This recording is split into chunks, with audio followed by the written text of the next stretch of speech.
আল্লাহর কাছে দেশের জন্য শান্তি এবং আল্লাহ তাআলার কাছে যেন আমরা প্রিয় বান্দা হইতে পারি এবং জান্নাতে যাইতে পারি, এই আল্লাহর কাছে এটাই চাওয়া। ইমানের সাথে যাতে দুনিয়াতে চলতে পারি, এটাই আমাদের চাওয়া।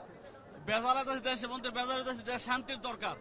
অশান্তি চলতেছে, আল্লাহ যেন শান্তি করে দেয় আমার দেশ, এটাই আমাদের কামনা। যে আমরা চাই আমাদের স্বাধীন বাংলাদেশে কোনো বাতিল পক্ষে যেন, আমরা চাই না কোনো বাতিল পক্ষের সামনে মাথা নত করার জন্য। আল্লাহ তাআলার কাছে যাতে ভবিষ্যৎ সুন্দর হয়, এবারে অভাব অনটন দূর হয়, সারা বাংলাদেশের মানুষ সুখে শান্তিতে থাকতে পারে, এটাই আমরা চাই। দেশের মানুষের জন্য, পুরো পৃথিবীর মুসলমানদের জন্য এবং প্রত্যেক মুসলমানের জন্য দোয়া করলাম, দেশের শান্তির জন্য, সব কিছুর জন্য আমরা দোয়া করলাম এবং যিনি দোয়া করছে উনিও সবার জন্য দোয়া করছে। আলহামদুলিল্লাহ, সব কিছু মিলে আলহামদুলিল্লাহ।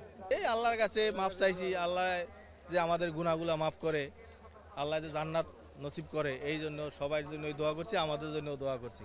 কিভাবে আমরা শুরু করব এবং কিভাবে ইসলাম এর উপরে সঠিকভাবে চললে কোন কোন আল্লাহর নিষিদ্ধ কাজ থেকে নিজেকে বিরত রাখতে হবে, কুফুর থেকে, শিরক থেকে, বিভিন্ন যে থেকে, সব কিছু থেকে নিজেকে, নিজের আত্মা, নিজের নফসিয়তটাকে আপনার ইসলামের দিকে রাখতে হবে। সবাই যাতে আল্লাহ ভালো রাখে, সুস্থ রাখে, যাতে সবার ব্যবসা বাণিজ্য ভালো থাকে।